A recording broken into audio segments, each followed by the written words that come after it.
Hello, hello, hello. Welcome to No BS 2's live stream number 2. Double deuces.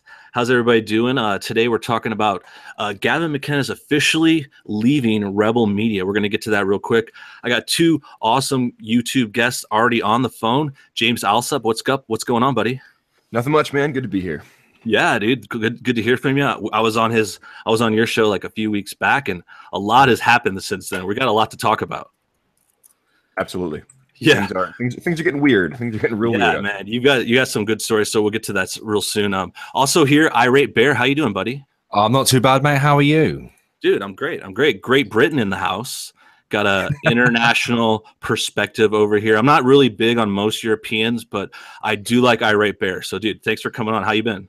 Do not call me a European again, please. I am British. You guys are pretty much as separated as you can get, right, on that little island of yours. Yeah. Little island that's the size of our entire East Coast, but whatever. I think the UK is the same size as one of the Eastern Board Islands. Perhaps I don't know. I know it's bigger than you think, but dude, yeah, thanks for coming on. You had some cool stories. We're going to talk about some of the YouTube copyright. What is it? The blacklist going on right now, or the demonetized mode? Yeah. It seems. I think was it 2 weeks ago? YouTube began rolling out their mass demonetization blacklisty type strike thing. I don't even know what you want to call it, whether it's an algorithm or. Just warping their ads, and they're changing their whole, algorithm, the way the site works. It's a lot. It seems like a very overarching change list. Yeah, it certainly does, and I know it's hit our genre, our community, whatever you want to call it. It's hit us quite hard.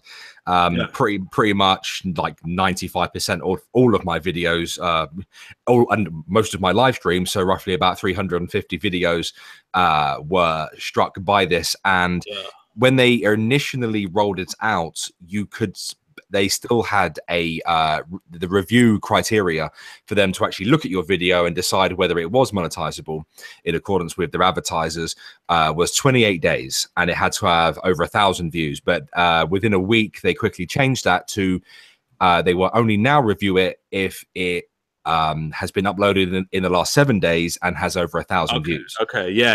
It's a lot. There's a lot of different versions of it. I know it depends on the views, and a lot to do with the topics too. And that's why I think that's a good thing to talk about in a little bit later, because especially, I mean, now we're not just talking about ads and YouTube people's videos. We're talking about part of the media almost censoring other things and topics they don't like. Like, for example, I noticed a lot of the Charlottesville videos were getting completely demonetized. Anyone that labeled anything Charlottesville, I mean, I think that's for both sides probably.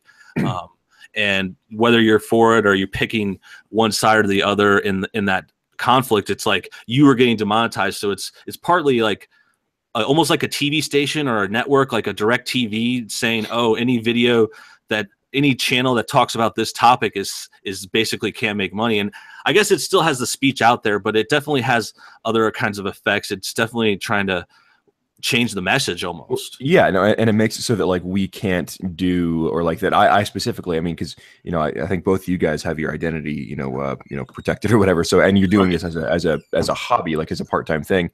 For me, like this is not YouTube specifically, but media generally is like a full-time thing for me. And sure. So if they're got your face on it and you're going out there to locations, and you were at Charlottesville, right?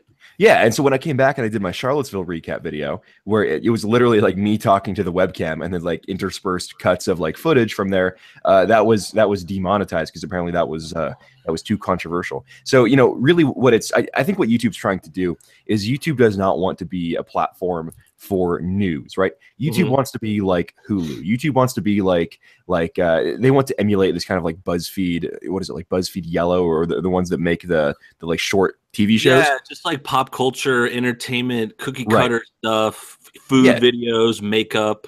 They just want to keep you distracted. They want it to be a platform where people go and tune out and zone out and don't watch things or learn about like like real issues, because there's more, you know, the unfortunate fact is there's more money to be made if you're just doing the, you know, the pop culture stuff. And we saw this actually with all those advertisers that pulled out last spring. Remember when there was that the first wave of this controversy? That was like the very kind of beginning of this, the rumors, and things started going and changing, and they started bringing down channels. And this is kind of the culmination of something that Bear uncovered that just happened recently. Was the first official, like, what was it called again? It was a race realism video that I was shared to me from one of my followers on Twitter. It's that frozen state, that one, like, what is it? It's like that separate state that YouTube announced they're going to put stuff in that's just, I don't know, just too controversial for them, too real in this case. I mean, it's just facts and science at this point that they disagree with. Yeah, it seems like anything that's a polarizing or very controversial topic, especially something like race realism. And I clicked on the link. I was on my phone at the time. The first thing it did was take me to a warning. And it was basically said, you know, this is controversial content. Are you sure you wish to proceed? And I proceeded. And then I was shown then the image, which I screenshot and sent to you, of that content, which is now pretty much throttled.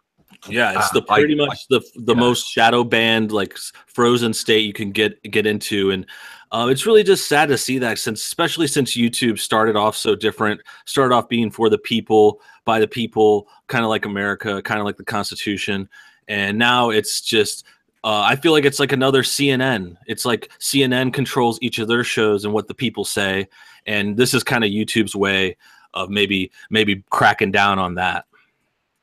Yeah, it certainly seems that way. And to the previous conversation that you and James were talking about, something that I didn't realize is CNN's YouTube channel.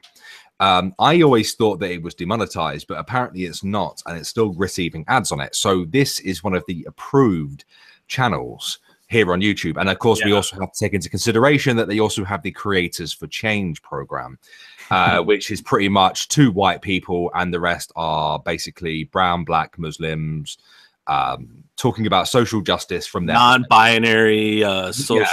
Well, imagine my shock. Dragonborn kin. Fucking, there's a whole rabbit hole of those it's like the same kind of people that have been working at YouTube. When you see the pictures of the meetings and down in the hallway, and it's all pink hair clad, just, you know, I mean, there's nothing wrong with them, but there's a trend. There's a certain type of person that they keep around, and there's other types, a lot of us and a lot of our videos that are getting taken down or whatnot, they're trying to shut up and they want to just end it, but they're not like open about it or being fair or anything like that. I think we can all agree YouTube is kind of losing its mind a lot lately, but let's go and I'm going to read the chat real quick, and then we're going to bring it back to the title here. Gavin McInnes officially left Rebel Media today, or I mean, I don't know if he's leaving today, but in his latest video he announced that he is going out. So we're going to talk about that real quick, but shout out to the chat. Carly Cat says they signed up for VidMe. Very cool. Yeah, we have some backups going on VidMe if you guys want to see some videos. There's also some deleted ones going up on there, and I'm going to start mirroring stuff. Do you guys have VidMe accounts? Have you tried this other video site, either of the other guys here? I don't use VidMe because they have another one of these hate speech policies. If you look at the VidMe policies, they have an anti-hate speech policy, which means, you know, you can get deleted at a whim, right? If they decide your hate speech. There's actually a new alternative that it doesn't offer monetization. So there's no monetization, but I personally know the developer. It's a alternative called PewTube, like PewDiePie, PEW. I saw the pic about that. Yeah, I saw that it's another new version, new video uploader. Yeah, and like I know the guy personally. He's a good guy, and they're 100% committed to the free speech. So they're hosting stuff like Murdoch and Fact Wave and all that kind of stuff. So it's good to see options out there. I think more options and someone else trying is always going to be good. I haven't been able to commit to anything myself. I'm pretty much just put him on VidMe as a backup. Yeah, getting a few views, and I saw that they're like considering ads and stuff, but it's still taking a while to come up with. But yeah, I think that's cool. PewTube, maybe try that out. And then there's also a lot of people talk about Minds, and there's a lot of people putting videos on Twitter. I know it's not the same; it's usually like shorter stuff, but I guess those are just kind of like the weirdest options. That's why YouTube just dominates, pretty much a monopoly. One of the problems with VidMe is I have heard from people, some of my own followers have told me that they've had their own content removed from VidMe. And we're talking about bog standard anti-feminist content here. Yeah, I have spoken to VidMe devs myself on Twitter, and they did go out of their way to try to reassure me that the only type of content that they would look to throttle would be, well, beheading videos and that kind of shit, like really bad and stuff. But yeah, James is correct. Their TOS matches YouTube's. Yeah. Yeah, so I think it's just a matter of time kind of thing. Like I tried it, but I've only had like a few videos on it now, and I know I've seen other channels that are going with it more or have gotten more subscribers, but I guess I think it's just so new. We can't really tell if they're going to censor people yet because it's just so new. Yeah, and Sticks and Hammer 666. I think he now makes exclusive content for VidMe.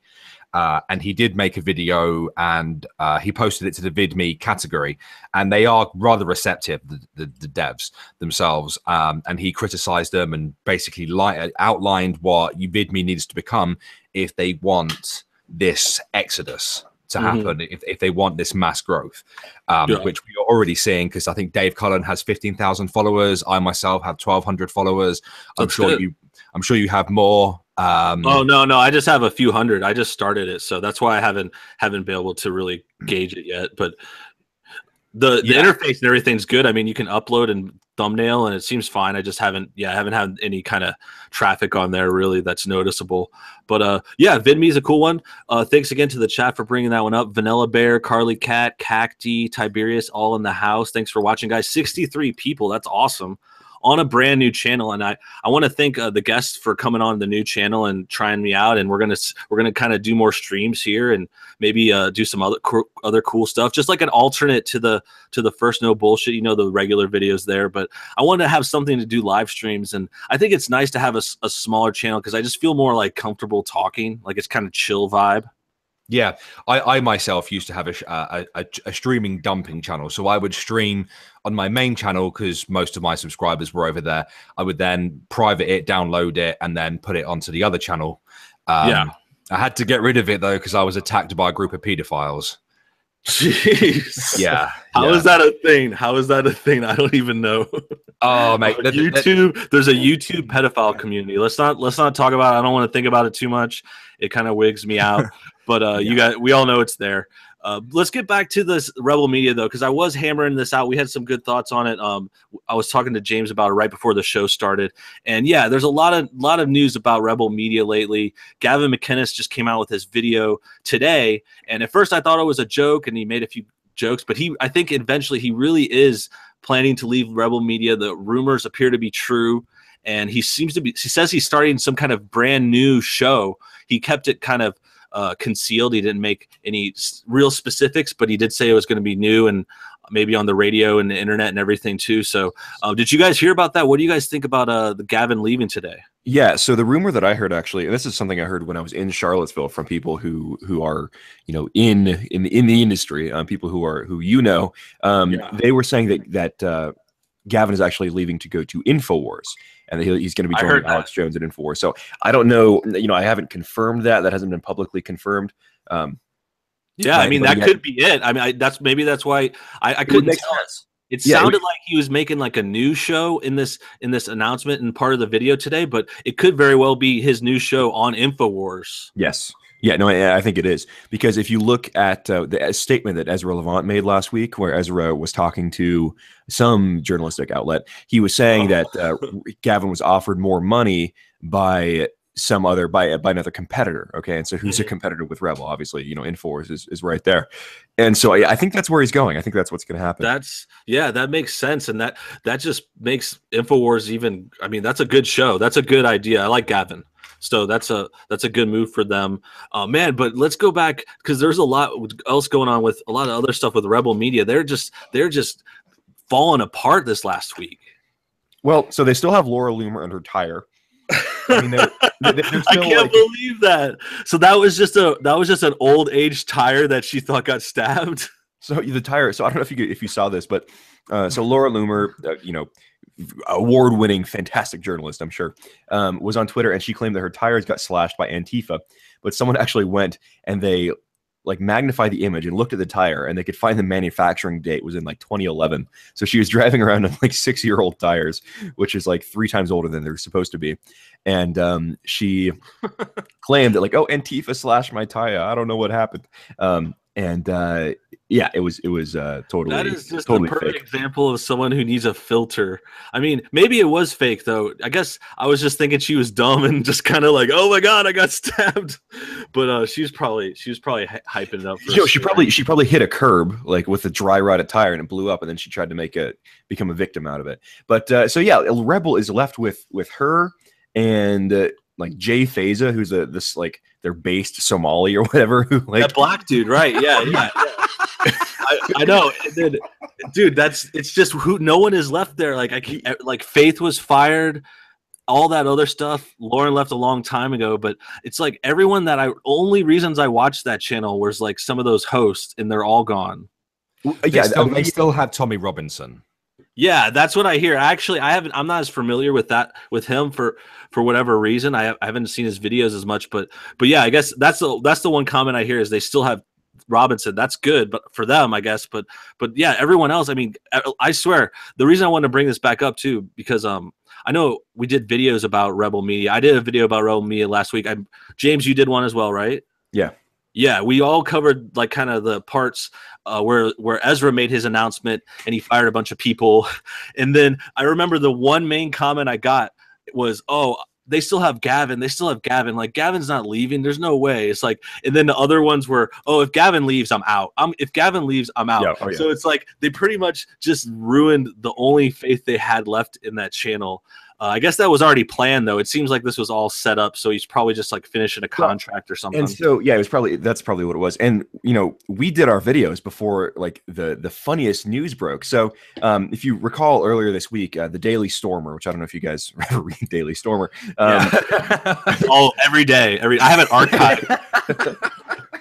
So, Daily Stormer, and I'm not endorsing them, but they had their service cut by their not even by their hosting service, by their domain registrar, right? So their domain dailystormer.com wouldn't connect anymore, it wouldn't resolve. And it's so more censoring of innocent people just having just nice opinions. Yeah, Andrew Anglin did nothing wrong. He's a nice, moderate Republican, Andrew Anglin. But so Rebel claimed that same thing happened to them. Rebel I heard about that. Yeah. Said, "Oh, our service got cut," and then someone actually pulled like the Who Is registry and everything, and they found out it was total bullshit. That Ezra Levant was making it all up and pretending their service got attacked so he could raise money off of it. Because the next day, the worst part. That's like, yeah, go ahead. The next day, like he starts a new fundraiser. Jesus. Yeah.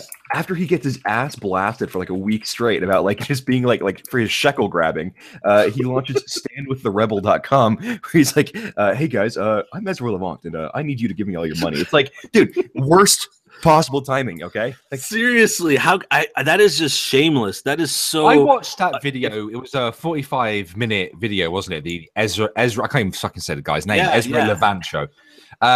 We started this website. I stand with the Rebel. Is that website they're asking for money? Because I didn't check out the website itself. I watched the video. They deleted it. Like it doesn't. It's not linked from their homepage anymore. But they haven't deleted the website. It's called therebel.media and then #stand with the rebel donation, all underscores between all the words, and it's hilarious. Oh Please help pay for my plan to save the rebel. Dude, it was so ridiculous. I remember following the link because I saw Ezra's video and I'm like, "Are you fucking kidding me, dude? Like, are you kidding me, bro?" And I go to the link and then first thing is it wants you to sign up and give them your email. Sign my petition. Sign my petition, basically. And then the next link goes to a donations page, and it's like just all these tiers. Okay, donate $73, donate $100, donate $500, donate $10,000. I'm like, Jesus Christ, Ezra, dude, get a grip, man. Get a hold of yourself, man. Like he just can't stop. He cannot stop. He's addicted. But before we get more into that, we got someone else join us. As David's in the chat. How you doing, buddy? Hey guys, how's it going? I don't have a lot of time, so I just wanted to say hi. You're doing a great job. I love what you're up to, and You have a very sexy voice, man. And if you're ever in Washington and you ever want to get busy, I can probably find somebody other than myself. Okay, that's a great offer. Wait, That's awesome. Dave, is that Washington D.C. or Washington State? I'm going to let you guess. That's no, we're in the Pacific Northwest out here. Okay, yeah, he so am I. sounds like a good old boy. We got two Washingtonians in the house. Wow. Washingtonian. Washingtonian. Well, yeah, dude. Thanks for coming. I'm glad. You're a Patreon, right? I better be. How else did I get here? Yeah, that's what I thought. You came in from the link. I appreciate it. This is your first time on, so I'm just meeting you. This is amazing. It's nice to talk to people. It's nice to have other friends on the show too. So of course I'll thank James and Irate Bear again, who also have channels on YouTube talking about all today's topics, all kinds of controversial things going on. A lot of hype about this rebel media story, and we're not even. I don't even think we're done with it. We're just getting to the petition, and I swear I don't know if anyone else I really laugh. I really just it's just like he's a meme now. Ezra is a total meme now. I don't know why. The thing is though, no bullshit, right? And James, we need to look at Ezra's hiring practices here, because he just hired some greasy-haired long-haired, greasy-haired dude, right, from England. Mm-hmm. So from my neck in the woods, who had been on British national television, who wanted to become a internet sensation. Right, Kaylin, right? Yeah, I don't trust people Kaylin? who want to be internet sensations. Say that again, Dave. I said you shouldn't trust people who want to be internet sensations. Oh yeah, that's an attention-grabbing, horrible personality. Yeah, I heard about this. This is actually an update on Kaylin, right, Bear? Yeah, it is. It's something that Ezra found out after all this had gone on, and alarm bell should have been ringing. He should have done some research into this guy first, because Jesus Christ, man, if you get someone who is saying I want to be internet famous. He had desperation in his eyes, man, and he has gone out of his way to become internet famous, and he's succeeded. Yeah, he did pretty good, but I would say in this case, he definitely has a good case for just saying he inserted himself into a good hypey situation that turned into drama. Maybe joke. Are you making a gay joke? Insert, yeah. God, I can't. You guys are terrible. No, but no, it is true. I don't know if that. I think that does speak to Kaylin's character, but I don't think it changes a lot of the bad moves that Ezra made. And I don't want to sound like too biased on it, because I will admit, there is that story about Kaylin, and then there's other bullshit that you hear on that side. But I think end of the day, I mean, Rebel is just falling apart. There's no denying that. Well, and so I first started talking about this Rebel stuff a few months ago when they hired Jack Posobiec, who is now of course URL Gerbils fame, right? The guy who did this whole play disruption thing. Jack Posobiec actually false flagged a rape Melania sign. He went to Trump Hotel during the protests around inauguration in all black with a sign that said "Rape Melania." Which is pretty horrible stuff. And then he tried to blame it on the vicious lefties or whatever. It's dude, okay, I get it. We don't like the left or whatever, but you don't have to false flag it. And it all came out. You got exposed for doing it. That's terrible. Yeah, was that around the time? Wow. I feel like that's a counter to the Bill Clinton is a rapist meme. Yeah, well, this was back in January, and so then Ezra hires him 3 months later. It's okay, this dude has no journalistic integrity, but you're still gonna hire him anyways. Man, ever since Lauren left, they've just been on a downward spiral for sure. Yeah, I mean, I will say, just to give credit, I mean, they did have he did hire good people too. And there was someone had an eye for talent there to bring in a lot of these people we talked about that are all gone now, of course. But at one point, there was Lauren Souther back in the day, Gavin McInnes up until today, other people that were good. Faith Goldie just got fired a week ago. I thought she was pretty nice. And it's just and then, so there's some sort of eye for talent. Maybe it's more just an eye for good looking girls that are well-spoken. It's funny. I was actually hanging out with Faith the night she went on the Daily Stormer podcast. We were hanging out after, and she's like, yeah, I just went on the Daily Stormer podcast. And I was like, because I was actually supposed to go on that too. I was at that house. I was about to go on it. I'd never listened to it or anything, but people say, hey, you want to come on my podcast? And I say yes. You don't need the qualifier. We know. And so she was saying like, yeah, you know, like Ezra's probably not going to be happy about that. And I was saying, yeah, you know, like, I can't believe he fired her though. It just seemed like an excuse or something because I mean, I think a lot of people made the point. It's like this is supposed to be rebel media. They're supposed to be rebels. I think you were saying that in your video, James. Like they're firing people that act like rebels. Like anyone that does anything like controversial or supposedly how it started. And I guess they're just cracking down, or maybe it's because you know, elephant in the room with Daily Stormer is anti-Semitic. Ezra is Jewish. No one else wants to say that, and I know I'm going to get shit for it. I've already gotten like epic shit for just calling Ezra a Jew. So I can't imagine what I'm going to get for saying that. But what I mean, like, dude, you're guesting. You're a guest. You're getting interviewed. Okay, it's like, you know, if I were to get interviewed by Huffington Post. You know, I did an interview with the local Seattle paper here with a stranger that's like really far left. That doesn't mean I agree with what they say. It means I'm talking to them so they can, you know, get their story or whatever. Like doing an interview with someone is by no means like an endorsement of everything they say. And so I just think it's hilarious that rebel, you know, the rebellious, you know, we're fighting the power. They're going to act like total, you know, cucked shitlids about this and be like, oh, you know, oh God, you went on a bad podcast, you're fired. Like, it's like, oh my God, how could you go to the Daily Stormer? Oy vey. Seriously, it's like, was that Jewish or one of the Kennedys? I don't know. I always think of, actually, I swear, I want to say this now because I was talking about a lot of South Park references that brought me into this. Firstly, when people kept calling me anti-Semitic on that Rebel video, I was like, have you never seen an episode of South Park? Like, it's just jokes. Like, it's like they've never heard a Jewish joke before. But the other part that was so funny was I saw this episode of South Park that was like exactly like watching Ezra's video. Okay, I don't know how familiar you guys are with the show. Have you guys seen South Park? David, have you seen South Park? Not recently, but I used to be a big fan. Yeah. Okay. Yeah. I think almost everyone's heard of it. Bear, are you a fan? Yeah. I was back in the day. Yeah. Cool. Yeah, it's a lot different now. They used to be super controversial though, and that's what I noticed whenever I looked back on some old episodes. Basically, there's this one episode where Kyle's cousin comes to live with him, and Kyle's family's Jewish. Yeah. And then his cousin is like super Jewish, like just oh my God, I know we're in Colorado, but do we like have wearing a cape and balls everything? Off? He's just like the most like New England Jewish ever. And the funniest part was this is how I identify with that episode recently. Like Kyle pays Cartman to not make fun of his cousin for being Jewish, and he's just like constantly, he can't stop himself. It's so hard because he's just sitting there going like in the class, he's like, the desk is giving me splinters. Do you have a plastic chair in here?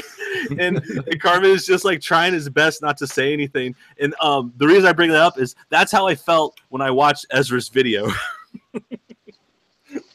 I just like couldn't help myself. It's just like, oh my gosh. Mm-hmm. Go ahead. Since we're on the subject of the Rebel, and I will have to be taking off here pretty quickly, guys, what's your opinion of? I want to like Tommy Robinson, but I don't know, especially now with all the shit that's been going on. Yeah, with Ezra and the rest. Yeah, good question. I mean, I said earlier, I've only seen a few of his videos. I saw the recent reaction to this whole drama because he was involved with the Kalen story and whatnot. Kalen was his producer and stuff. So I really am not familiar enough with him. So it's hard to say. Okay, I mean, he so seems fine. Yeah, maybe a Great Britain member here could tell us what's up. Okay, so Tommy Robinson is someone who I would consider a great modern day British hero. Nice. He is a chap from a place called Luton, which is in the county of Bedfordshire, which is just north of London. The county of Luton is a hotbed for Islamic extremism. He grew up in this area and watched the area transform over the years through immigration and whatnot. He didn't like the extremism that was coming from Luton. And as you know, subsequent terror attacks after 9/11 and 7/7, where London was attacked by bombers on the London Underground and buses and stuff like that. Yeah. So he formed the street protest movement, the English Defence League, also known as the EDL. Right. The EDL was a group of basically British people that were upset at the Islamification of areas in Great Britain. So places like Birmingham, where there are no-go zones after a certain time. There are places that's a respectable position. Yeah, there are places like London, which is now under control from a Muslim mayor, and there's a great deal of extremism going on from there. Luton, Bradford, places like that, and Yorkshire and stuff like that. A few years ago, he had to leave the English Defence League because he couldn't control the amount of actual racists there were coming into the EDL, and actually befriended. It sounds like it was getting a little polarized, and he couldn't control it anymore. Well, anyway, he went on to various debate programs on mainstream television, and he was always made out to look like a fucking idiot, as they leftist media always does. Well, apparently he can't use a camera because Ezra had to hire that guy to do camera for him. I don't know. I don't know. I don't know. Think part of the news story, but yeah, I don't know. I heard about the EDL, and then I think he got arrested at some point, and now he's come out as more of a journalist or some sort of local coverage for Rebel Media. But British basically, wing. The British state came after him. They would send police after him for the tiniest infringements. They would escort him out of restaurants for no apparent reason. They even arrested him, probably on hate speech. They would raid his house in the middle of the night on bogus claims. They pretty much made it impossible for him to run his own business, because he was running his own business whilst he was in control of the EDL. And he's now been put in a position where the only way that he could make a living is to probably work for the Rebel or alternative media. Right. And then he got picked up by Rebel. I don't know how recently. Has it been a year or two? I know he wasn't. I don't know how long he's been working for Rebel. Okay. But he's still with them. And that seems like the last big reporter that keeps a lot of people around. It seems like Rebel has been personality based, and maybe Ezra just doesn't even want to admit it because he's not doing a good job of keeping the most popular ones. But people do move on. Like Gavin appears to be moving on to bigger, better things. Whether or not it's InfoWars is still to be determined. He's definitely making a new show, and he says he's going to try to be. He said he was going to try to be like more PC, like he's not going to curse and stuff, which I thought was interesting. Like more like that'll be a shame. Yeah. I mean, I don't know if that's good for everyone, all the fans, because he's kind of become this internet sensation kind of troll thing, and he likes to talk shit, and that's fun. I like that too. I do sometimes as well. And but yeah, he said he's not going to curse, and he's going to maybe like go mainstream, like Tucker Carlson. He brought up as an example, which I love Tucker Carlson. Don't get me wrong. I think he's doing God's work on like cable in news. But what do you guys think about that? It seems like Gavin should be in a different niche. Gavin should be his own thing. But over the past, it's weird because I got into back in the day I would watch the TV show Red Eye a lot. I don't know if you guys have ever seen that. It was on Fox News at like midnight. Yeah. One of my favorite shows. And they always had Gavin on. Well, hold on. Let me interrupt you real quick because I have to take off, and I'm glad to have talked to you, gentlemen. But I gotta go now. Dude, thanks so much. You guys have a good day. You too. Cheers, man. Have a good one. Thanks for coming on. Go ahead. See you later. Yeah, so I'd watch Gavin on Red Eye and everything, and then when I saw him a few years later on Rebel, he was great. He was pretty edgy. He was talking about not PC issues, and that was fantastic. But over the past 6 months, it seems like he's been really trying to operate in this weird niche where he keeps talking about how I don't like Nazis, I disavow Nazis. It's like, dude, Gavin, we get it, but he spends more time and energy now like punching right, and like I get it, you're not a Nazi, whatever, fine, but that's like all he talks about now. Like you go on his Twitter and it's constantly him like disavowing Nazis, disavowing the alt-right. I heard that too, and I'm not sure if that has something to do with Rebel too, because I know Rebel itself was trying to take that stance lately, so I don't know if he was getting that from up above, like orders from above. Maybe I noticed that too. They're like trying to distance himself from the alt-right recently, and it was definitely Gavin as well, and Rebel Media as a whole. And there was a lot of controversy after the Charlottesville coverage and the Charlottesville riots, and that's where all this fallout kind of started. The recent drama. Especially with the Rebel story was, there was that creator or the original owner that left as well. I forget his name. I think it was Billy or something. And he left, and he was like like the co-founder with Ezra. So now it's just Ezra by himself, and it seems like he's just kind of losing control now that he's all alone. It's like, yeah, it's like I get that, you know, like I get, you know, you wanting to have your own identity and your own brand and everything, but at the same time, being rebellious, being someone who's not PC, that should mean you're someone who is not afraid of these, you know, negative media stereotypes. Let the media say what they're going to say, because you know they're lying, right? But it seems like Gavin has gotten like you know, cucked in the mind or something, and now he has this mindset where he constantly has to be, you know, disavowing everything. It's like, dude, it's not good content. First of all, like, I think it's fence sitting. I think it's a lot of like centrist mindset. Like, I don't know, trying to play to the masses more. Maybe like, maybe it's because he's like part Canadian or he's from Canada, but it's like, it's just like something to do with like trying to appease both sides and, you know, almost like claiming conservative, but like kind of pussyfooting around it. I'm not saying centrist. I'm not saying I'm like as hardcore on the right side, but I'm just saying that's what I hear when I see stuff like you're saying. Gavin will attack certain things and he'll talk about the anti-Nazi stuff, and I agree with Gavin almost like 90%, but there's definitely some questionable roads he goes down. And there's one I want to mention almost like a side note, but I always thought was funny too, was where Gavin would constantly bashes video gamers. And I don't want to like be like, I'm not like PC master race or anything, but I think that showed a lot whenever I saw him duff up on like a topic like video games. It's like, even if you don't play, like people get video games and stuff. I don't know if he was just being like he's just joking about it. He's probably just being, you know, hyperbolic, but he always shits on video gamers, and he'll still do that sometimes. And I'm not like butthurt on it. I just thought that was like an interesting like side note. But anyway, as I think I should address Paul's question here in the chat. Can I tell Paul why nobody's trying to stop Sam Hyde? Yeah, I think it's really terrible what Sam Hyde did in Charlottesville, where he ran over that girl with the car and got away. Sam Hyde, this madman, has to be stopped. Dude, Sam Hyde was in my dreams last night, and he haunts me every day. Sam Hyde, everybody. Today's show is sponsored by Sam Hyde. Yeah, Samuel, our financier, Samuel Heidenberg. Thanks for the donation. Dude, he has a really funny subreddit I still follow, like just because of the craziest stuff I know I don't think it's Sam Hyde. It's like that show he used to have, like Millionaire something. $1 Million Extreme, yeah. Yeah, $1 Million Extreme, that's it, yeah. And I'll follow that, and they'll post some of the funniest stuff sometimes. I mean, it's totally off the wall, and like some of it's crazy, controversial, but I love that shit. So I always think it's hilarious. But yeah, chat in the house. Thanks guys for watching. There's already 88 people watching. That's awesome. 92. Channel.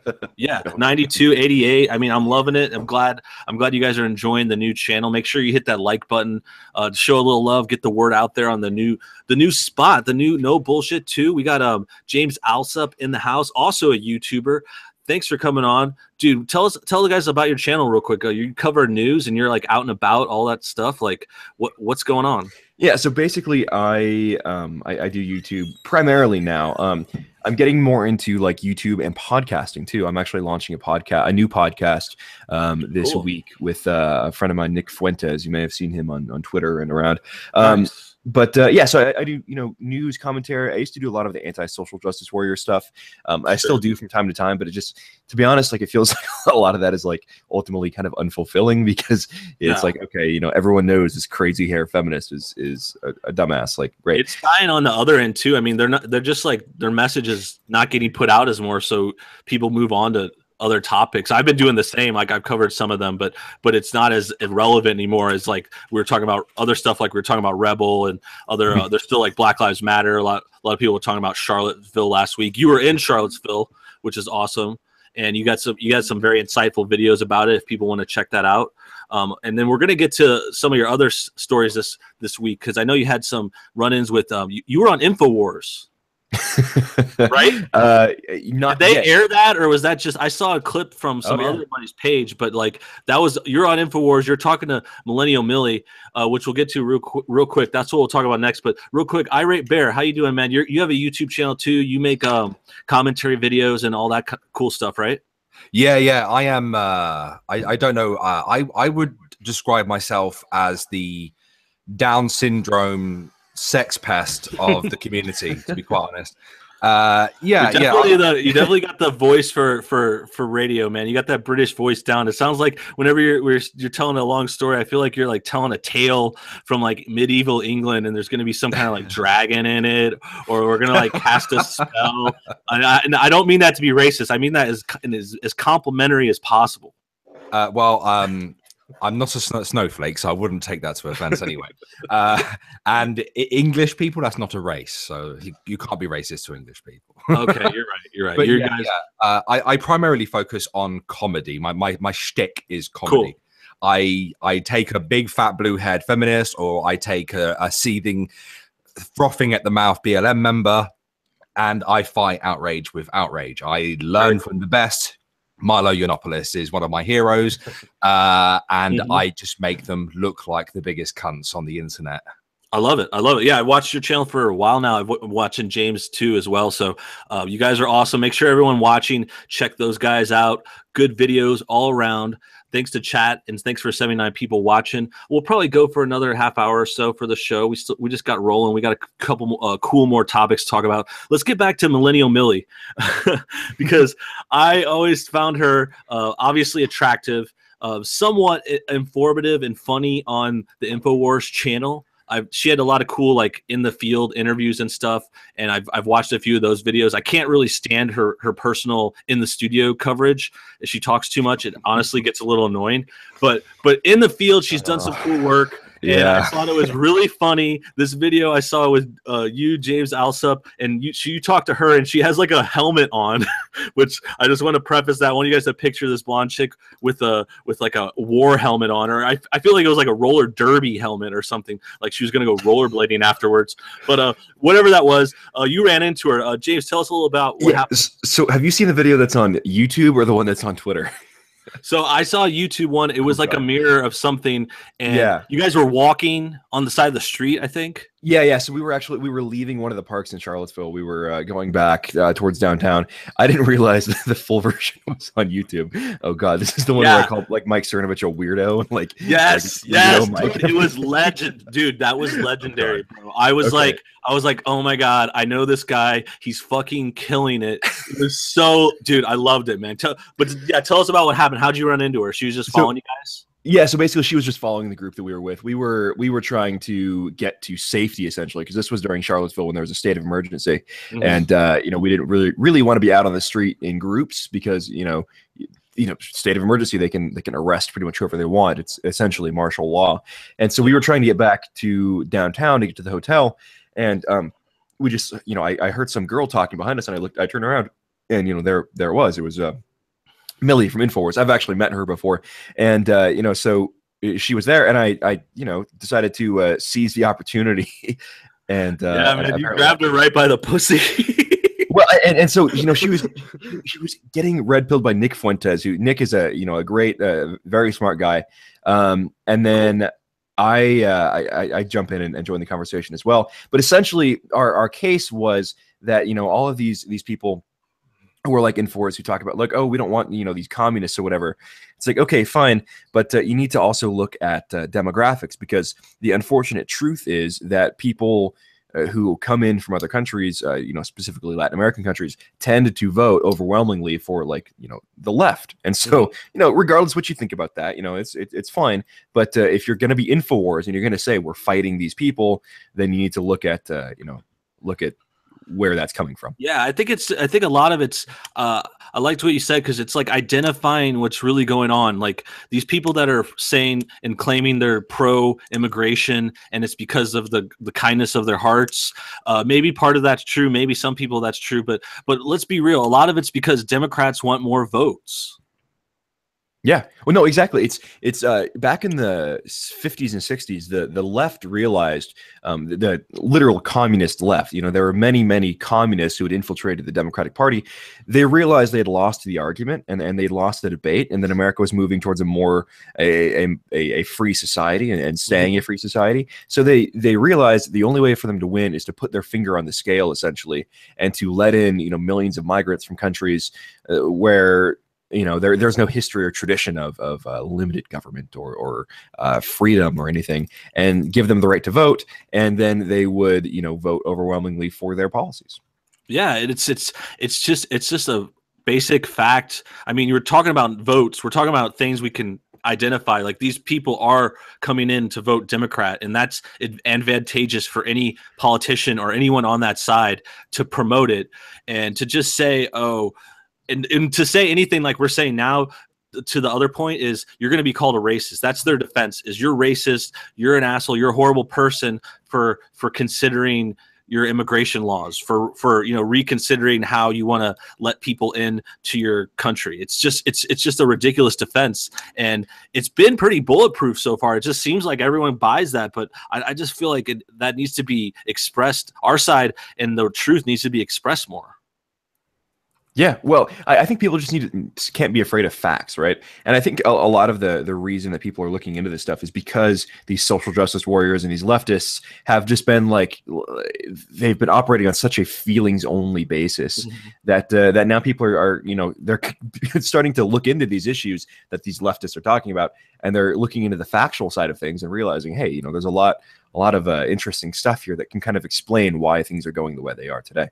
Yeah, and I feel like, I don't know, as another example, like, let's just say somehow, God forbid, but Republicans start letting in Canadians, and Canadians kept voting Republican, and then we had like all these Canadians here tipping that scale. Like, it would be called out right away.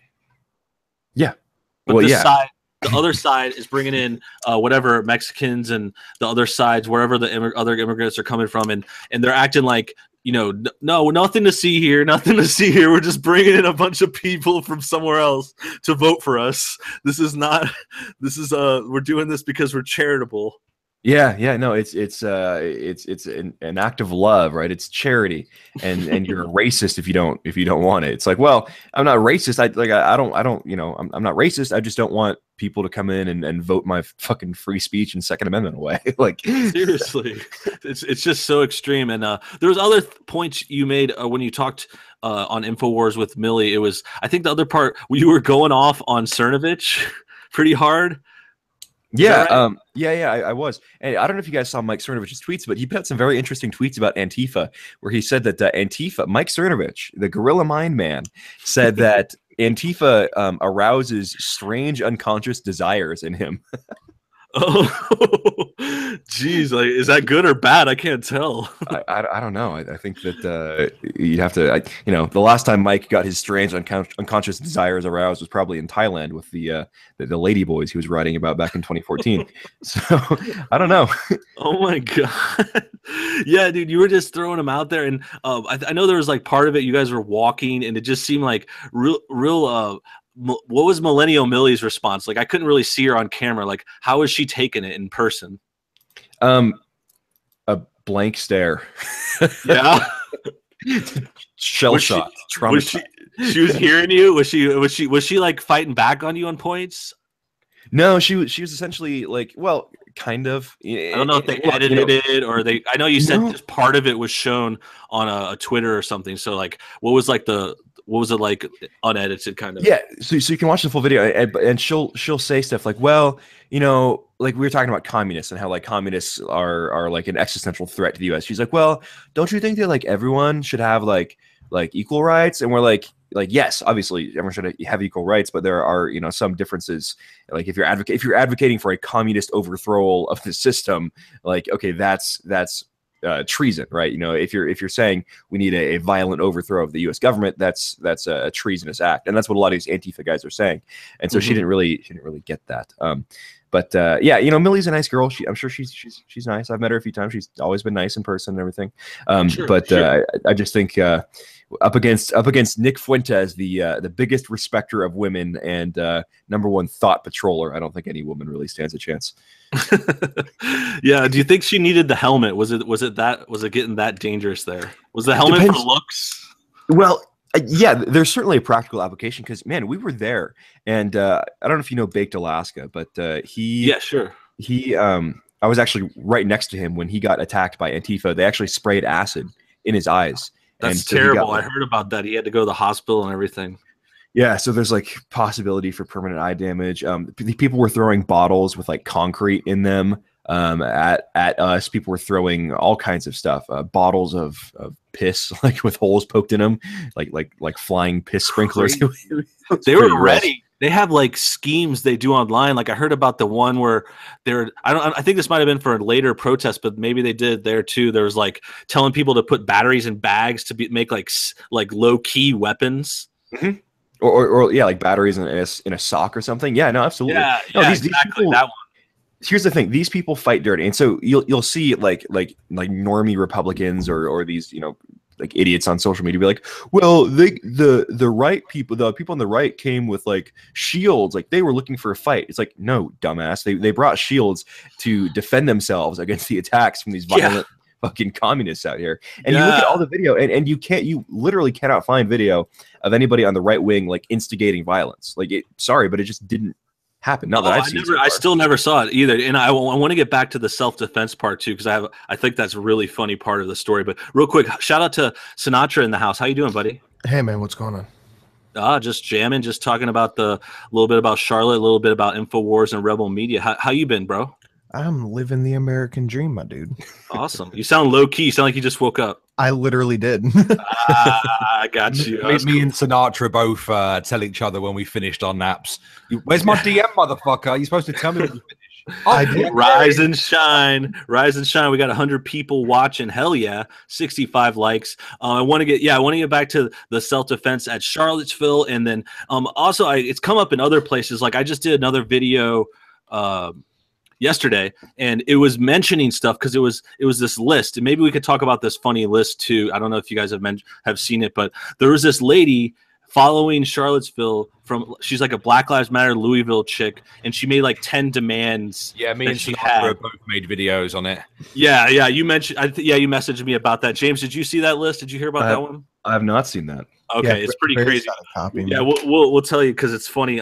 But the one reason I brought it up here was there's a specific one that hints on this. She says something about like it's all the list is like demands from white people. Like she says white people should give their property away to black people when they die, like in their wills. And she says if they can afford to downsize, they should downsize to a smaller living and give their house away to black people and brown people. Oh, and this was real. I heard about this. I thought it was a prank. No, I know. Funny thing, James.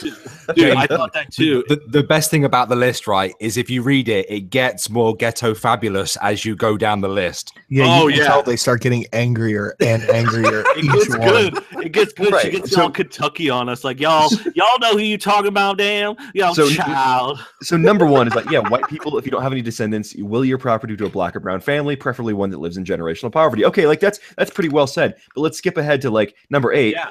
Backing up number 7, this should be easy. All those sheetless Klan Nazis, other little dick white men will be returning to work. Get they ass fired. Yeah, dude, I know, and that's where I was going because there's eventually a line. It's around that number where she says get them fired, and also you have hands, use them. Basically, like hit these racist people. And, well, I've seen a good deal of ghetto fights on World Star, and so I'm not really concerned about the angry, like windmilling, like black person showing up to beat me up.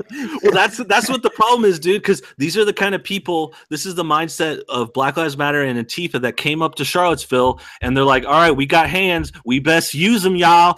And then they come up on these fucking conservatives who are armed like goddamn SWAT team, and they're like, "Get off of me!" And so they have shields, and then they're the ones that they try to make look bad because they're fucking defending themselves from people that are violent against ones they don't agree with. Yeah, I'll give you a little bit of inside information from Charlottesville. There were enough people there, because I knew a lot of people at the rally. There were enough guns and enough ammo there that the people at Unite the Right, all 1,200 of them, could have like fought the state police and won probably in like a hot war. Okay, like if they were there looking for violence, like they could have genocided Black Lives Matter if they wanted to. They could have taken the whole town. Yes, they could have laid siege and like installed like David Duke as mayor if they'd wanted to, but they didn't because that wasn't the goal. The best part about that whole list to me is it's like they're racist. Black people are violent. Beat their ass. It's like, oh, okay. Oh Lord Jesus, it's a stereotypes. Like, way to fulfill every stereotype.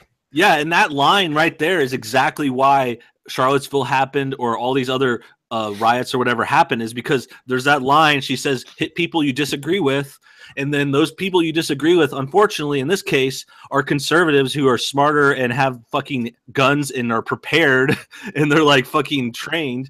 It's like, when did we become a country? When did we become a fucking third world country where we engage in gang warfare with people we disagree with? Like Charlottesville, none of this Charlottesville shit would have happened if they just been allowed to have the speeches, go on as planned, and then everyone goes home peacefully. Okay, none of the fights, none of the brawls, none of the car crash, none of that would have happened if these violent fucking communists in Antifa. I don't know if I'm allowed to swear here. Sorry, I'll try to keep it clean. Okay, these violent fucking communists hadn't showed up and tried to shut it down.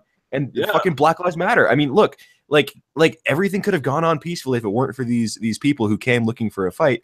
And it's really unfortunate that we're at a place now in America where instead of battling with ideas, we're just like, okay, you bring the piss bottle and I'll bring the shield, and we'll go at it. Seriously, and it's like it's just a disagreeing, but they're getting violent because they just can't even talk. They can't even. They're hysterical. Yeah, have you ever been around a little kid who can't really? No, I'm not allowed to be around kids anymore. Like, have you ever had been around like an autistic kid, or maybe just like a small kid who doesn't have communication skills, and when they get upset, they just cry? Exactly. Yeah, I know exactly what we're dealing with. Yeah, it's just hysterical, irrational behavior. And like James was saying, and a lot of us, like, since day one, it's like these people planned a rally and then other people showed up and started fights. It's pretty simple, and yet the media is still wringing their hands about this shit and still like getting it wrong. I saw another video with CNN talking about it today, and the chick was the best defense they have is like, oh, but did you see those swastikas? Like, they had swastikas there. So let me drop the swastika red pill here, okay? Like I was at the rally. There's a video of me, at the rally doing the live stream. There were 2, maybe 3 swastika flags out of like 1,200 people there. And the one guy who carried the swastika flag, people apparently doxed him, and they realized that the swastika flag, if you like enhance the image. Or not, you don't even have to enhance it. You can see it was like freshly folded. It was like freshly out of a package. So it's like, this is not some like neo-Nazi guy who showed up. This guy just like fucking bought a swastika flag. Also, I am connected with many of the people who were big names in this rally, and neither Richard Spencer nor Mike Enoch nor any of these people knew who this guy was. Right? Like nobody knew who the swastika guy was. He's like so lone guy, weird. Yeah. New swastika, very suspect. I read something a little bit interesting on this, that the one of the organizers was a Obama supporter. Jason Kessler, yeah, and everyone has since disavowed him. Jason Kessler, and this was supposed to, again, more inside information here, but he actually lives. Dude, let's get the deets. Spill that tea. So Kessler has been thoroughly vetted now after the event. And Jason Kessler actually lives in housing that is only available for people who are like mentally disabled. Wow. So this guy's not stable. Okay, this guy's off base a little bit.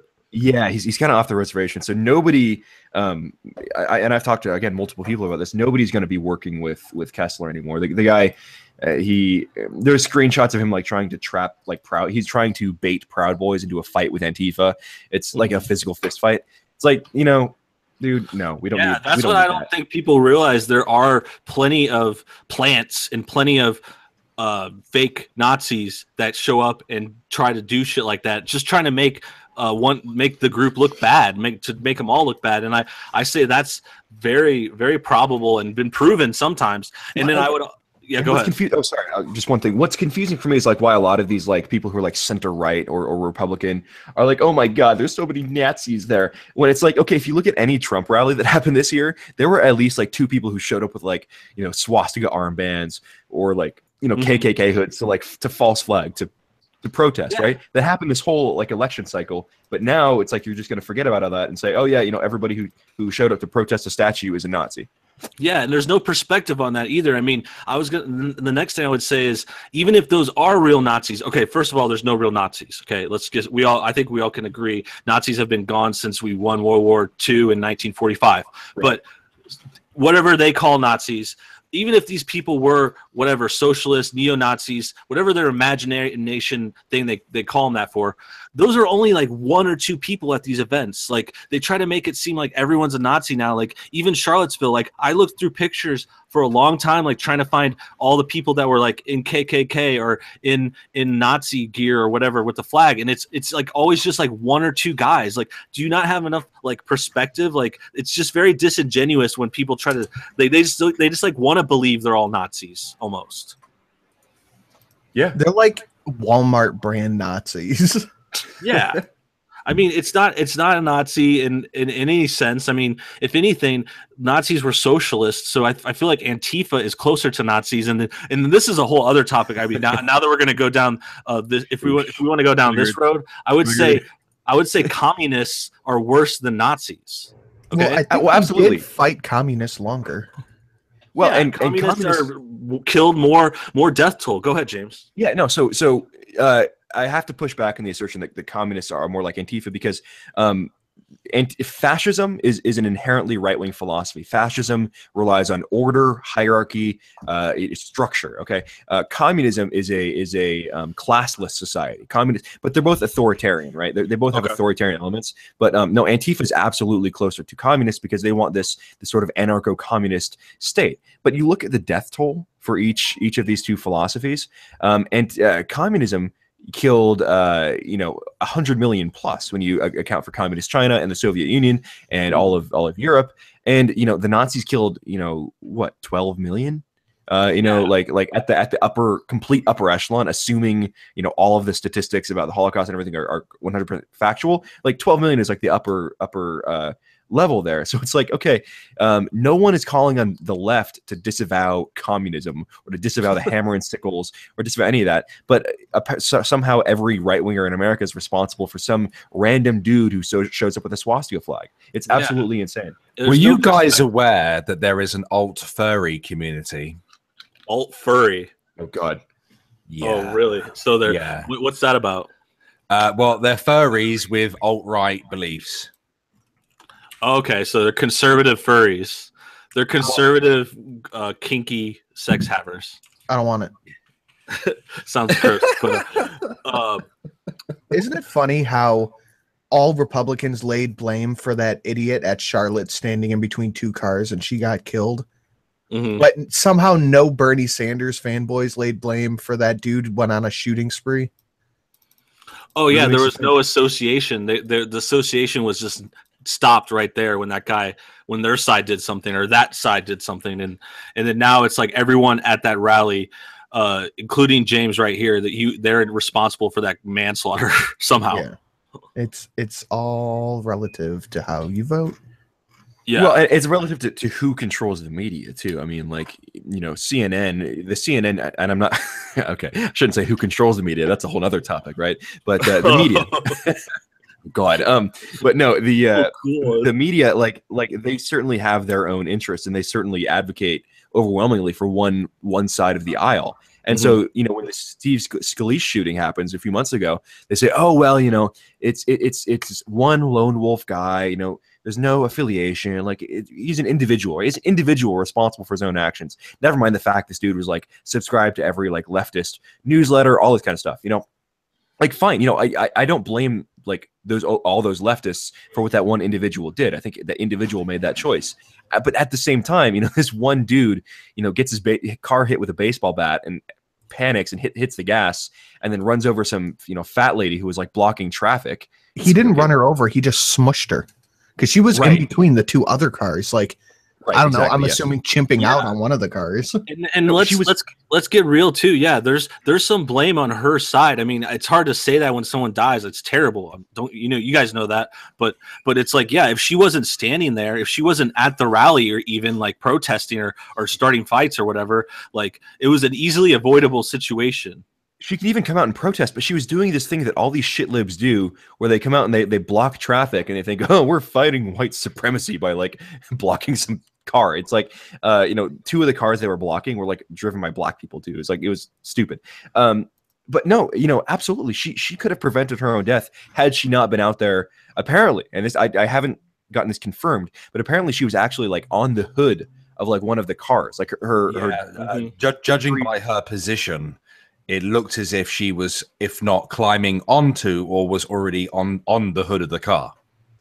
Yeah, just putting herself at risk there. I mean, come on, it's terrible. But God, you gotta stay out of the streets, and especially in these riots. Like I would have been the hell out of there if I started seeing fights. I mean, you might defend yourself or something, but I would have been booking it. I think that's what James was doing at the end there. It's like you just don't jump into this shit, and it's like a war zone.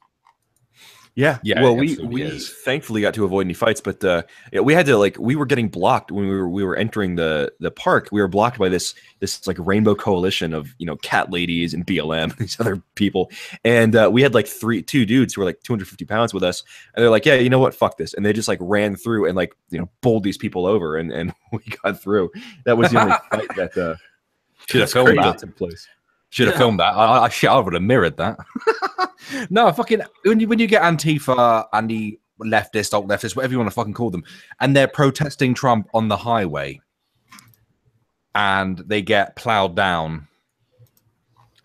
Yeah, good, it's super good. It's like protesting by like dangling off a tall building or something like. That's like protesting Sharia law as a gay man wearing a rainbow flag in Saudi Arabia. Didn't they block an ambulance and someone ended up dying because of that? Yep, that happened. Jeez, it was a shit show down there, man. And dude, the thing is, it's like when you think about like what normies like to watch, like we're kind of all in this sphere, so like our tastes are a little bit different. But dude, and I hate to admit this, but normies love watching like cars run over protesters. Like I think every normie has this fantasy that like they're gonna be driving their SUV and they'll get blocked in by Black Lives Matter and they'll just get to hit the smash the gas pedal. It's true. It's like just the fascination with car accidents in general, or car chases that always end up on the news. Yeah, exactly. No, exactly. And so like at the same time, it's like I feel like a lot of people are gonna see that. like they'll hold back that urge to just kind of laugh at it, right? They'll and I guess that's dark humor or whatever, but I don't know. That reminds me too, because there was some of this going on a few nights ago. Real quick, shout out to the chat: Hugo Mungus, Common Sense, Wandering, Alfred. Thanks for watching, guys. We got 139 people. That just keeps growing. This is awesome. Very exciting. Thanks for joining on our new channel, the No Bullshit 2. We're going to be doing live streams here occasionally, probably do some other short videos, just fun stuff. Make sure you guys subscribe and hit the bell button to know about our upcoming shows. Maybe we'll do a weekly thing here. I just want to start a new thing. And then on top of that, I couldn't stream on my other channel for other reasons, but very excited to have everyone here. Of course, James Allsup, Irate Bear, and Sinatra Says in the house. These guys all have YouTube channels. I'll put the links down below later if you're watching later. If not, just search them on the search bar. But let's get back to this coverage, because I saw a lot of funny things recently. This is kind of like a week after Charlotte. It was on Tuesday. There was the rally in Phoenix. I don't know if you guys saw the Trump rally in Phoenix. A lot of funny stuff happened. He went off on the media for 30 minutes in a tear. He went on a wild anti-media tear, and I fucking loved it. It was glorious. His name? George McDonald, I think.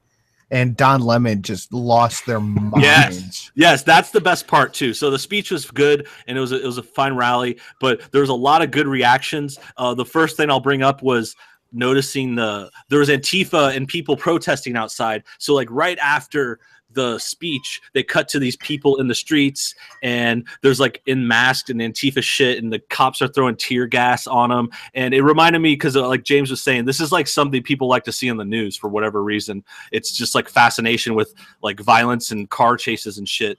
And they're trying to show these Antifa people, and they're standing on cars. It was really funny. But the funniest part that I want to get to was that video. Did you guys see that pepper gas guy who got hit in the nuts?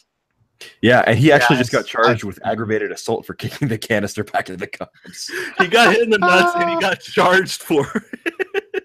He didn't get hit in the nuts. He got sniped in the balls by a seriously, that was the funniest thing. I swear. I took a clip of it and posted it on my Twitter, and it just went crazy. Everyone was sharing that video. It was so hilarious. And one of the funniest comments was oh, imagine having cartoon sound effects on this, because after you hear that, you just picture him walking up like Bugs Bunny, boop, boop, boop, boop, boop, boop, and then he like kicks it, and all of a sudden he gets hit in the balls, and they're like, ah! It's so ridiculous. So, yeah, this is from azfamily.com. Man hit by gas round in viral video now faces charges for aggravated assault on police. Yeah, well, it started with him throwing a can back at them. So that's the beginning of the video, and that's a crime. Yeah. No, he's in jail now. He's in jail icing his balls. No bullshit. Your subscribers aren't happy with you, dude. They want you to interact more with them. Oh, the chat! God dang it! I've seen them whinging. Tell them to super chat. Tell them to super chat, and you'll interact with them. You can't have super chat. Yeah, I don't have super chat yet. It's a new channel. We're working on it. I'm going to talk to my manager and maybe see if I can get a contract with. Do you guys know anyone Jewish? I'm a descendant of Ashkenazi. I do know someone who's Jewish. Hack job. Oh yeah, hack job. Yeah, she's the only one I know. I hear Ezra Levant is hiring. Okay, yeah, I'll contact him. Send me those emails. But for now, let me read the chat. I see Misty Spillers in the house. She's a longtime fan. Very cool. Thanks for coming in. Someone says, "Are chats gay?" Chats are not always gay. This chat is actually pretty good. To be fair, no bullshit. You haven't been paying attention to the chat. I have been gaying it up this entire time. Okay, that makes sense. You're very not heterosexual, but no, I've been jumping in I've just been talking. So I see the chat. I see you guys. I'm just listening and talking to, and we're having a good little laugh here too. I think it's funny, the whole reactions from the after the Phoenix rally. But I will read your chat. I see Wandering say, just gotta say it again, is the Jew available? Okay, I'll check back in when you guys have some other questions and stuff. But let's get back, because let's talk about Don Lemon's meltdown and a lot of other people following that rally just couldn't handle it, man. What do you guys think about that? Dude, it was fucking hilarious. I watched Don Lemon was going off, man. And they brought it onto the split screen where you see 4 different idiots talking at once. And they're all like, he's unhinged. He can't, he's too much. Yeah, what was he? It wasn't even like they're just going off and they didn't make any points. Like Don Lemon was just insulting him for the whole time. He's like, it was unpolished. It was terrible. It was poorly written. His grammar was off. I think he had a grease stain on his lapel. It was just awful speech, awful people there. He just went off on him so hard. It was crazy. Don Lemon is one of those guys where the only person he sounds relatively sane around is Simone Sanders. If he's talking to anybody else, he sounds like a fucking lunatic. Yeah, he's just one of the worst on that channel now, and he couldn't handle this rally at all. And it's not new for him. It's been like that all year, basically. But I don't know. What do you guys think really triggered him or other people about what Trump said? Like what specifically? Was it just the anti-media stuff? Yeah, he's lying about us. He's lying about the media. Yeah, they take that really personally. I guess they should, but it just seems like they lose their shit. Like you were saying, a kid who can't speak or just starts losing their control and cries. It's like that's how I feel CNN's reactions are every time they get criticized. It is because they've played this game for 8 years and nobody really noticed their non-attack on Obama. They're just relative silence about the God King himself. Mm-hmm. But now they're like, hey, this is kind of fucking shitty. And then now they're getting called out for it. Like, I don't know what to do. We're just doing the jobs of the leftist media. They're like Salon on TV. Yeah, I don't know why they're so surprised. Like it's like whenever the Antifa or someone starts a fight at the protest and they get surprised that people fight back. Like that's how I feel. How dare you fight me?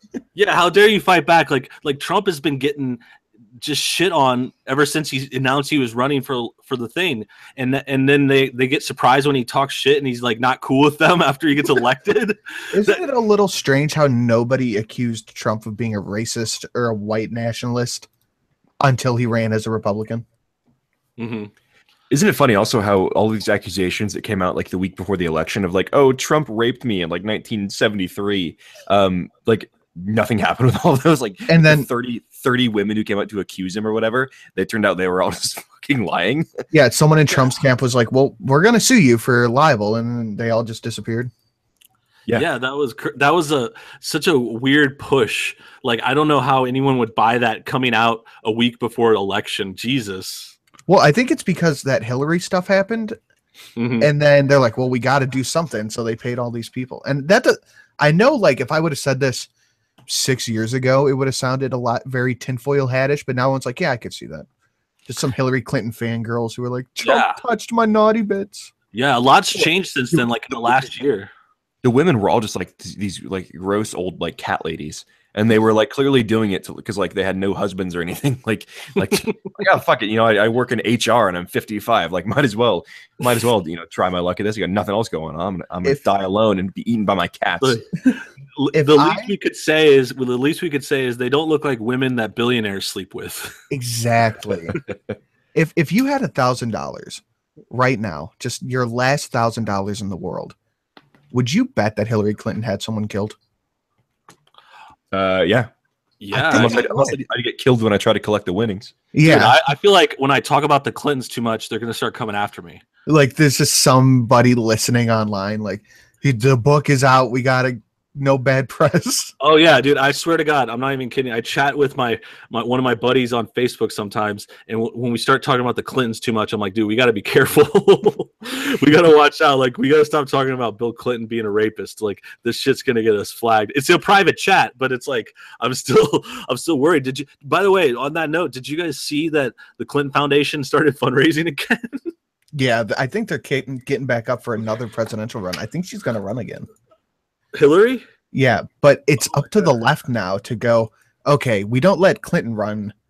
That's obviously not working. Are they gonna like prop her up in like an insane asylum chair like Hannibal Lecter? She's gonna have that little mask on. She'll come back like Bane, like being kept alive by like a machine and shit. No, Trump man. I think darkness is our ally. Darkness turns into hate. Wait, that's Yoda. Intersection of feminism works. Dude, that was good. Good bit. Crushing this country. No survivors. We give the power back to you. Dude, I love cared who I was till I was this Secretary of State.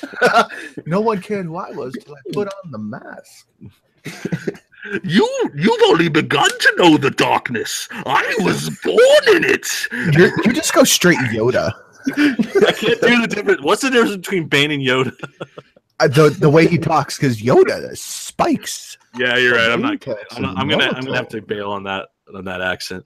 But yeah, the Clinton Foundation came back up again, and then Bill Clinton's also a rapist, and what else? I mean, there's the statue gate going on this week. I don't know if you guys had any experience with that. If any statues went down in your hood, I think they're trying to pull some down here in Cleveland, but I think people are more worried about everyone dying of heroin. So, I did make a video myself reporting on various statues being pushed down. There was the statue of the unknown soldier, I believe. I think. How could they take that down? I don't even know who the fuck he is. I know. Antifa released. There is actually a video circulating on YouTube where there's a couple of Antifa members and they're talking about seizing the means of production as they march towards a large statue. I don't know. I think it was a Christopher Columbus statue that they then proceeded to smash in the plate. Bear, let me ask you, is the statue Holocaust, is that reaching out to your neck of the woods? The Guardian, the far leftist newspaper over here in the UK, has released an article suggesting that we should tear down Nelson's column. And I replied saying kindly, go fuck yourself. You know, you did remind me, our local college here, we have a very, very progressive college here in Cleveland called Oberlin State College. Or just Oberlin, I forget what it's called. But Andrew Clavin came to speak here, and he got protested. So that's how crazy these people are. Andrew Clavin. Yeah, the author who happens to just vote conservative. You know that like they've lost the plot when they come out and they protest people like Ben Shapiro, like super Jewish Ben Shapiro is like, he's a Nazi. Oh, we gotta get this Nazi off our campus. It's like okay, no, like it's Ben fucking Shapiro. Seriously, like Ben Shapiro is the guy who employs Michael Knowles, and Michael Knowles, like I'm sure he's a good guy, but I had him on, or he was on my show.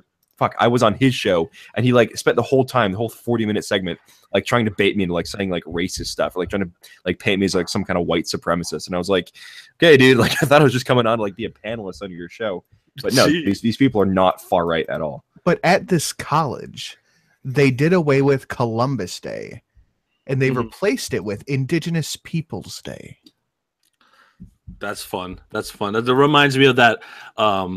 Evergreen State College, like trying to kick white people off the campus day, that started that whole school situation a few months back. But back to the statues, because I thought, yeah, this is funny. This is happening everywhere. Let's get into the statue gate a little bit, because I've actually gotten a number of messages and emails, like at least 2 or 3 of people sending me.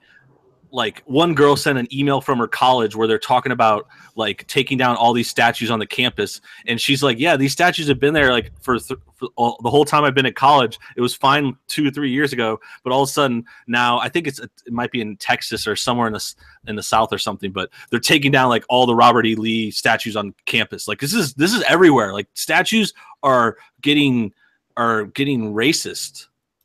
I mean, let's be honest. Like, it's not an attack on Confederate history. It's an attack on like white people. It's an attack on white culture. Like, that's what this is about, right? Like, that's why they're doing this to not only Confederate statues, but to people like Thomas Jefferson. It's like, these are the founding fathers of our country, and now in the current year, they're somehow racist. No, they even attacked a Catholic statue that has the square root of fuck all to do with politics. Yeah, they got confused. Fucking spastics. Just more children-like behavior now. That's all. Now that we said they're like children, it's just more and more obvious. But yeah, it's definitely an angle. Like I noticed that too when I talked about it in a video last week. It was like, okay, they're only targeting certain statues. Like I'm in Los Angeles, we got a Lenin statue over on La Brea, and that shit hasn't fucking is spotless right now. And it's got a little Mao on top. It's got Mao on top of Lenin, and no one's fucking with it. There's a Lenin one in your state, James, in Seattle somewhere. Yeah. Lenin statue that's just perfectly fine with everyone, and they're not going to attack. It's very targeted. Yeah. Right, because like, and here's the thing, I don't care. Like, if you want to have a Lenin statue, and that one's on private property in Seattle, it's like, I don't care if you want to have a public Lenin statue. That is fine by me. But at the same time, like, stop trying to tear down the statues of, like, Lenin was a fucking communist and responsible for millions of deaths. Like, how about we, we'll leave that up, but let's also leave up the statues of like the people who founded this country that enshrined the freedoms for you to do that. Because in a lot of countries, like if you were to fly or hang up or put up a statue of like their enemy, like you would be shot and the statue would be torn down. But we have freedoms in this country, and they were given to us by these people who sacrificed themselves to found this country. So how about you stop trying to tear down their statues? Yeah, I think the end game here is just no one should be triggered by statues. Like, who cares? No one. I'm not saying to tear down a Lenin statue either. I don't want to tear down any statue. I think instead of trying to tear down controversial statues, like we should be teaching people how to deal with statues they don't like. I mean, I find it very annoying. It pisses me off a great deal because these statues, they're not just statues. They represent history. They are art. And they were probably paid for by the public purse. So they're owned by the fucking public. That's the one argument I can understand against the statues, is that they are publicly funded. And people might not want their tax dollars going to these guys who didn't own slaves. That's a good angle. I mean, I could see that. I can see what you're saying. But that doesn't make it okay to break everything that you don't like, you fucking idiots. Yeah, it doesn't give you a right to violence or to destroy property. Like, just because there's official ways to remove statues. Not just even then, it's down. Like the economic argument, like I suppose I can see that, but most of these things are not being done by public vote. Like, okay, if you do a public vote, fine, that's different. But like the vast majority of these are just being done by like unilateral decisions by the mayor or whatever, and they've actually done polling on this, and like 60% of Americans say leave him up. More than 60% say leave him up. So like I highly doubt that if you were to take a poll in South Carolina, people would say, oh yeah, tear down all the statues. Like that's for sure. Yeah, if we're gonna discuss whether or not the statue stays, it should be everyone having a consensus here. It's a state. We're in a republic. Yeah, I don't know. I think it's a bit expensive and a bit silly to call a referendum on a statue. But at the same time, from the economic argument, if I go and destroy a statue, I then just shat on everybody in my town's tax money at the same time. So I don't like it. I don't like it at all. Maybe look to find a candidate for your local town that is anti against that, and then if he wins, then that's the majority vote, and then he wins, so that's a sign of taking him down. But don't just go and destroy fucking art, man. Totally. If we find a replacement for YouTube and Patreon, things will get a lot easier. Hey, have you guys heard of Patreon? Are you on Patreon yet? It's been taken down, hasn't it, Patreon? No, it's back up. It's been up and down, but it's back now. I like them. I've talked to the dev, and like they seem pretty good. It's cool that there's these alt tech things coming out, because I'm no bullshit. I'm surprised you're still on Patreon. I haven't posted my Patreon anywhere since Charlottesville, because I know that the hordes of cat ladies will like swarm it and get it reported and deleted. So I'm waiting until I get this month's payout, then I'll promote it again. I cucked out and I sold out on my principles and reopened my Patreon back up. Oh yeah, I remember you shut it down and something, and then you said you regretted shutting it down. Yeah, I cucked. I need the money. I'm so poor. Like the day after I fucking sold out, it's like, hey, guess what we're doing, guys? Demonetizing everything. Yeah, it happened. It happened real fast, and a lot of people are counting on something like Patreon now. I just stick with it because I've had it, and until it gives me a problem, I guess we'll see what happens. I'm definitely surprised too. I mean, I've said some dumb stuff, but I guess if we want to get into it, there was a lot of controversy around Lauren Southern getting kicked off of Patreon, and there was the story about that guy, the Patreon creator, made a video where he made up that one word about tangible, unintangible, invisible evidence thing. And what did you guys think about that story? Did you guys hear about when Lauren Southern got kicked off? Yeah, I heard all about that. What got me to leave Patreon was not the fact that Lauren Southern got kicked off. It was the fucking insanity of the CEO. Mm-hmm. That dude is crazy. Like his response to that situation, like when he made a video, he looked very erratic. Like he's very like into it, which I think is fine. I think he's trying to be energetic, but it just kind of came off as like, wow, dude, chill. Yeah, and he's like, the money we give people shouldn't be used for hate. It's like, you don't give anybody money.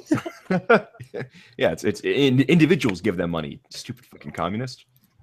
Yeah, and if individuals still want to give him money, it should be okay. But I guess his argument was something about Lauren Southern blocking boats of refugees, and he tried to make it seem like it was just like cut in black and white and everything. But I don't know if he really like explained it. I think there was still some bias in his choice. Like he was still siding with the liberal kind of his agenda. What do you guys think about that? I believe that. That their argument was that they thought Lauren Southern was using Patreon to help fund the Defend Europe mission, which they oppose. I'll be right back, guys. Okay. Because even though we all know that it's economic migrants and not actual refugees, but it's still that, they're blocking refugees, they're going to kill them. Mm-hmm. Yeah, it was hard to get the full story on that. Like, I heard a lot of different angles. James, did you hear much about it? About what specifically? Lauren Southern getting kicked off. What were your thoughts? Well, yeah, and so I think they were mad because she was making like $6,000 a month from Patreon, which I think she was one of the top earners on the site. That's a good chunk for sure. Yeah, and so this whole thing, I got into politics from like a very libertarian perspective, right? The free market and all that good stuff. But this past week, 2 weeks has kind of indicated to me that like we're not really operating in like a free market situation anymore, because in a true free market, in true like free market capitalism, these companies would be looking out for their like economic bottom line, right? And they just want to make the most money possible. So like they wouldn't care if Lauren Southern is making money on Patreon. They wouldn't care if I'm on Patreon or on these other platforms because we're making them money. But what we have now is these countries or these companies apparently like looking out more for their own political viewpoints than their bottom line. And so it's not even really like the free market anymore. Yeah, it's like it's a politically influenced style of their company. They're trying to get this message. They're trying to appeal to a group and say, oh, we're for this, we're for such and such diversity or whatever. This reminds me, and I think this ties in with like Google and YouTube too, because they're doing the same kind of stuff. They're very much agenda driven, not profit or bottom line driven, which I'm glad you brought up, because that is like purist kind of business, and then there wouldn't be these issues. There wouldn't be issues on YouTube or Patreon if they were just trying to, you know, get the most ads for the most people. I mean, they could find ads for our channels or for videos that got demonetized. They're just trying to control the narrative. You know, I just wanted to quickly speak about alternatives to Patreon as well, if you don't mind. No bullshit. Sure. Minds.com has recently launched their alternative called Wire. It's very, very, very basic at the minute. If you create a Minds account and go to your profile, you'll see like a little thing there that's called Wire, and then you can basically pledge, and you can just basically set tiers like straight away. Like it's not as streamlined, as Gucci looking as Patreon is. And VidMe also has something very, very similar to Twitch, because on VidMe you have followers, you don't have subscribers. Subscribers, much like on Twitch, is like effectively like a way to support creators. So the creator sets the price on VidMe, so like mine's like $1 or something stupid like that, and it's like a monthly payout, very similar to Patreon. Yeah, and it's just a way of getting around the Patreon bullshit. Cool. Yeah, that's a good alternative. And then, you know, you mentioned Twitch. Like Twitch is even a kind of alternative as well. I know other channels. My buddy Andy Worski has recently started a Twitch, and I think other people have been trying it too, like to try to get just even if it's something different, an alternative show or an alternative stream. And Twitch, you can have paid subscriptions and stuff. I've actually heard some people going the paid subscriptions route on YouTube. I know Onision kind of notoriously I believe he subscriptions, and that's interesting. I believe he charges 50 cents a video. Yeah, that's funny. I thought that was a funny twist. But before let's get in, we can get into YouTube for a little bit more. I had a few questions I want to get into there, but we are going to wrap the show up soon. We've been going over an hour. It's been great. It's been awesome. I see the chats chilling, commenting stuff. 176 people watching, so it just keeps growing. You guys are awesome. Make sure you subscribe to this No Bullshit 2 new streaming channel. We're going to do some regular videos on here probably each week. Thanks for coming by. And we, of course, are joined by James Allsup, Irate Bear, and Sinatra Says. These guys all have YouTube channels. Make sure you check them out.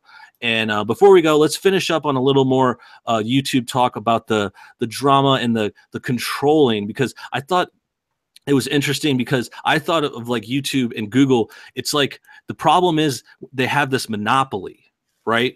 They have this virtual monopoly.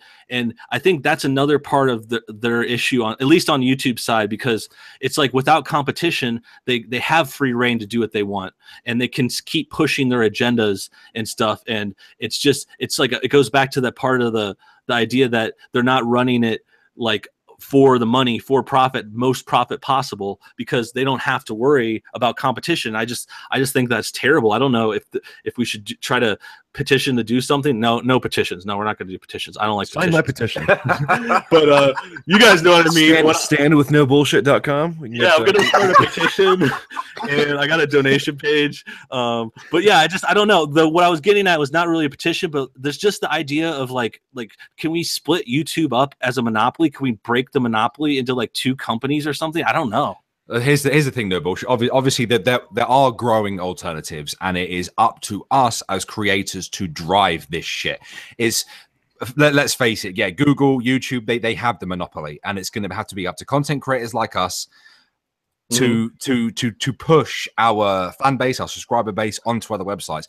I mean, here's the thing: if VidMe is a viable alternative, I don't know if it is or not yet, but if it is a viable alternative, it doesn't have a streaming capability. So therefore, we have to look for other alternatives. There's places like Twitch, and Twitch isn't just gaming anymore. I mean, for fuck's sake, they even have something called social eating, would you believe, right? Where people literally sit there and watch you fucking eat. There's Stream.me. There's a whole bunch of different hosting websites. So try to pump up the alternatives. See if we can get one that is on par with YouTube. Hopefully, some kind of competition. I could see that. I would like something like that. I know other people or companies have tried before. I know there used to be like a streaming service. I remember it was Nostalgia Critic was on like a few years ago, and that thing just kind of went bunk. I know it's really hard. It's hard to come up against YouTube, obviously. Yeah, exactly. And like I said, it's going to be up to us. Up to us. I mean, I even spoke to Sargon about this and tried to. Okay, Marty. Shut up, you. I've only name dropped once. Shush. I even suggested us as a community hijack a website like Stream.me because it's just small enough that we can take it over. Yeah, that's a good idea. But there are obviously much more streamlined websites, places like Twitch, which isn't just gaming anymore. I think that we could make something of it. That's a good one. Sinatra, have you tried any of the other sites? Do you have a VidMe or anything? Yeah, I got a VidMe and all that, but I was getting no views on it. It's a slow start for me too. It's just a slow. There's definitely less people on there, and it's just harder to get going. But it's possible. I mean, it has a good interface. It does. I like it, but I think for now, YouTube's the only place that's gonna, whether they give us money or not, they're still giving us an audience of sorts, I guess. Yeah, and that's going to be gone in the next couple of days. Hopefully not. We will see. The one other thing I wanted to note, actually, before we go, just on the same kind of note, there's a Buy Twitter GoFundMe. Irate Bear, you brought it up, and this is kind of funny, kind of interesting too. On the same note, with the political agendas from the people on top, I think a lot of this was inspired by Twitter's leader, CEO Jack Dorsey, being starkly liberal, and he was jumping in on the train of like take down the statues and stuff this week. And I think it finally triggered someone, because now someone wants to buy Twitter for $1 billion on GoFundMe. So I don't know if they're going to reach that goal. That's a very very generous goal. I don't know. What do you guys think? It won't happen. But people are donating, and to create a GoFundMe, a website usually used for charities to help people, people who actually need help, is being used to raise money to buy Twitter for the express purpose of perma-bamming Donald Trump from it. And it's being run by a former CIA operative. I forget her name. It's something Plain. Valerie Plame, yeah. That's the one. Yeah. It's just fucking retarded. Why? Why would you do that? Breaking news from BBC 4 minutes ago. Man shot in the center of Brussels after attacking soldiers with a machete. Yeah, I'm sure it was a native Brussels resident, man. Don't be racist. Wait, are you some kind of racist? Yeah, it was probably Jean-Claude Van Damme. He was New Dutch. He was New Dutch, you bigot.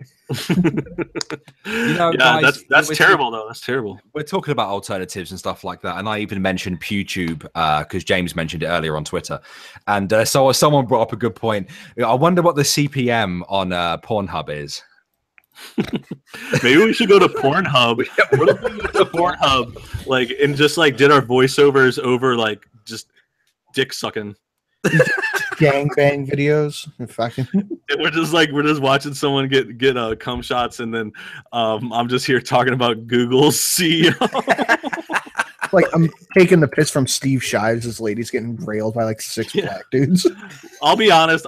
That's not too far off from the endings of my videos where I get hot chicks on sometimes. But maybe we could just up the ante. Let's all go to Pornhub. Guys, Pornhub offers monetization. They do. Yeah, it's not the worst idea. I mean, there's porn stars that use that just like they would use at YouTube. Yeah, it's called the amateur earnings program from Pornhub. Yeah, dude. Let's be. You guys want to be amateurs? Let's do some amateur porn. I mean, Do you like, think Pornhub has a creators for change section? what do you think their hate speech policy is?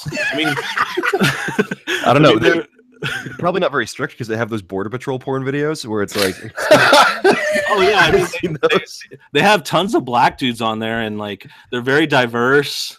I'm pretty sure there's a video somewhere, some chick like "fuck me, nigger." Oh yeah, yeah, yeah. I've seen that one. Yeah, that's a Fuck me fetish in right my there. black 18-year-old pussy. Dude, I think we just had like $1 million idea, guys. So I'm gonna go ahead. Intellectual property. Yeah, we're all gonna make the move to Pornhub. That's the new move, guys. Everyone watching, thanks for tuning in. It's been a great stream, great fun talking to everybody. 162 people watching at the end. Awesome. Thanks for hitting the like. Thanks for subscribing to the new channel. Very special thanks to the guest, James Allsup, also on YouTube covering political events. Thanks for coming on, bro. of course, man. Thanks for having me. Loved it. Great time. Yeah, for sure. We'll do another one. And then we also got Irate Bear from the UK, another creator. Thanks for coming on, dude. Not a problem, man. Thank you very much for inviting me. For sure. Last but not least, Sinatra says, coming in late. Thanks for coming on, bro. Thank you. Sorry, I had a nap. I was sleepy. Hey, you made it. You brought the heat. Hell yeah. Thanks everybody for watching. Been a great show. We'll be back soon. Stay tuned. Have a great day. Bye-bye.